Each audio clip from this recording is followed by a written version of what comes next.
Zdravo I dobar dan. Welcome to Learn Stuff with Onen. I am Onen Wintercrow, and today we're going to be talking a little bit about Serbian. Serbian is an interesting language, and I believe that it is one of the easier Slavic languages to begin with if you are interested in learning a Slavic language. There's a couple of reasons for this. Firstly, Serbian uses both the Roman alphabet system, which is our alphabet system, and it uses the Cyrillic alphabet system. The Cyrillic alphabet system is the alphabet that you are familiar with in Russian. Russian uses the Cyrillic alphabet system. Each Slavic language kind of has their own take a little bit on the Cyrillic. They'll have extra letters that aren't in others, or they'll have letters that's unique to just their language. Serbian is no different. It has some Cyrillic letters in there that don't necessarily match some of the others. But overall, it's a good way of getting your mind used to seeing the Cyrillic in a little bit simpler form. That, and because it also uses the Roman alphabet system, you can write in either one. So I have used this language to help me learn how to read in Cyrillic. Because it does do both, I can kind of jump back and forth, and it's helped me out, because now if I'm looking at something, I'm like, ooh, that seems a little bit tough. I can just convert that over into the other form, their Roman form, and be able to read it quite easily. The second reason that I like Serbian is because of the pronunciation. It's a little bit easier to pronounce. I've studied Russian for a little while. I found most of it kind of easy to pronounce. Some letters make different sounds for no reason in Russian. Some letters are softened. I never really 100% understood how to do that. You don't have any of those problems in Serbian. And as far as pronunciation goes, in the Balkan area, so you're talking about Croatia, Serbia, Bosnia. They have a term that is called naški. Naški means our language, and it's referred to. It's somebody. You can speak your own language with somebody and they will understand it. That is how close Serbian, Croatian, and Bosnian are. There's little bitty tiny differences kind of throughout that. The best equivalent would be if you had a guy from America, a guy from London, and a guy from Australia all in the same room. They're, for the most part, going to be able to understand each other like almost completely. Yes, there's some words thrown in here or there that the other groups don't have, and they're like, what? I don't understand what that means. And there might also be some slight grammar differences between the three. But if you got three of those guys together, an Australian, somebody from London, and an American, they would have the exact same type of conversation as somebody from Croatia, Bosnia, and Serbia. So while I am showing you guys and teaching you guys Serbian, you're going to notice a couple of things. Firstly, my grammar. I like the way Serbian does its grammar. So my grammar is going to be Serbian. Some of my pronunciation is going to be more Croatian. I find it, to a degree, a little bit easier to pronounce. Serbian emphasizes words and stuff on a couple of slightly differently than Croatian does. So I find the Croatian pronunciation a little bit easier, and you can find more information on Croatian than you can Serbian. I've only run across just a handful of Serbian material. There's all kinds of Croatian material out there. So I guess you could say I speak kind of a hodgepodge of naški. So there you go. So let's get into today's lesson. We're going to be going over pronouns and simple verb conjugation. So, as far as Serbian pronouns go, you have ja, which is I. You have T, which is you familiar, so like a friend. You have V, which is you formal, so like, a stranger, somebody who's older than you. Then you have On, which means he. Ona, which is she. Ono, which can be translated as it, along with a couple of other things. Then you have me, which means we. And then you have Oni, One, Ona, which means respectively they, but in different genders. So you have Oni, which is they, all masculine. One, which is they, all feminine. And then Ona, which is they, kind of a mix between the two. Each pronoun also has a specific ending or suffix on the end of a verb. Think about this like Spanish. For those of you who have studied a little bit of Spanish in school or have Spanish-speaking friends, think about, so we all know that you put an O at the end of the verb, right? So you don't have to say, the pronoun for I is yo, but you don't have to say yo, because like yo hablo.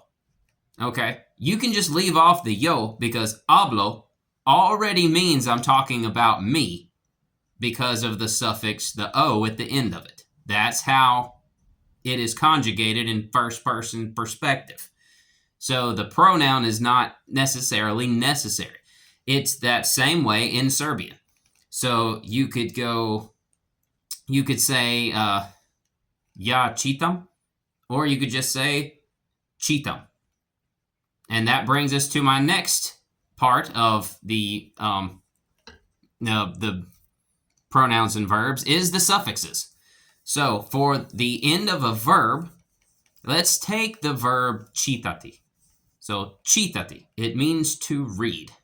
Čitati, čitati. The first thing and this is how about 80% of all Serbian verbs work. Obviously, there are exceptions. There are changes in the rules, and there are changes in the standard.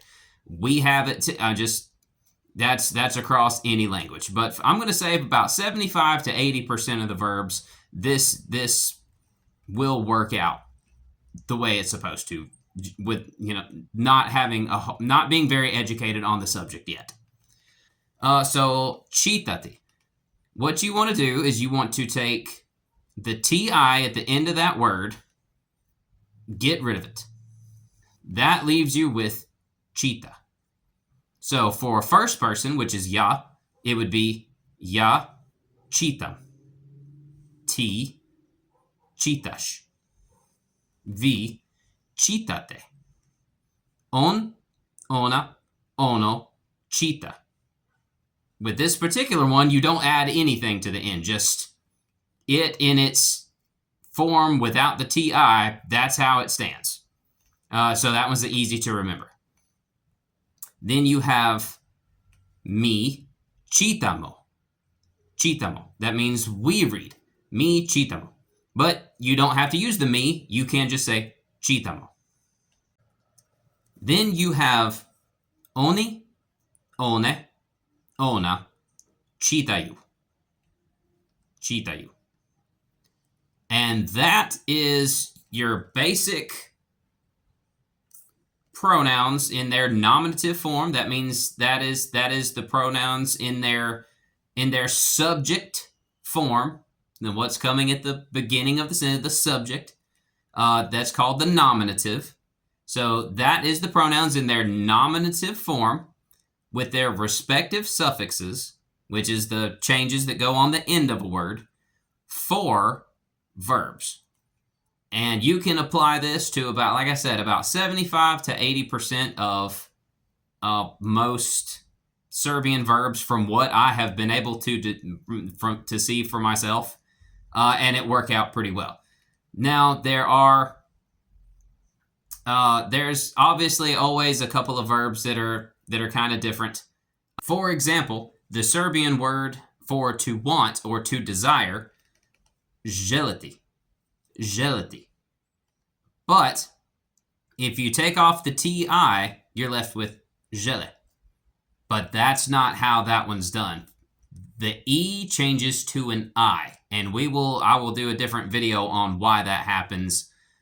It's something I've had to study a lot, and I think I've got it for the most part. I still have a couple of questions on that. So if there are any native Serbian speakers watching this video, by all means, feel free to leave a comment and let's talk about it. Like I've said in my other videos, I love to teach people, but I'm a student myself and I like to learn.